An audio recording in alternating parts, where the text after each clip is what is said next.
আসসালামু আলাইকুম। কি ভাবছেন এটা কোনো ঘরবাড়ি?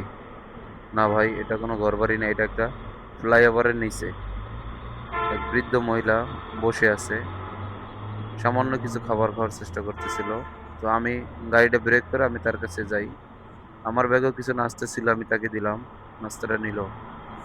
দেখেন আশেপাশে কোনো মানুষ নাই, হয়তো উনি সারা রাত্র এখানেই ছিল।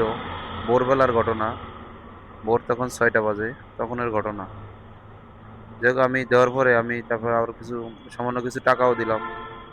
দেখেন আসলে অসহায় মানুষগুলা, আসলে আল্লাহ পাক কারে কখন কিভাবে রাখবে কেউ বলতে পারে না। যাক ভাই, আমার ভিডিওটা দেখে যদি একটু ভালো লাগে আপনি দয়া করে একটু শেয়ার করে দিবেন। আমার একটা রিকোয়েস্ট, সবাই একটু আমার ভিডিওটা শেয়ার করেন। প্লিজ সবাই একটু শেয়ার করে দিয়েন, যাতে আমি এই গরিব অসহায় দুঃখী মানুষের পাশে কাজ করতে পারি, তাদের পাশে দাঁড়াইতে পারি। ধন্যবাদ সবাইকে। আসসালামু আলাইকুম।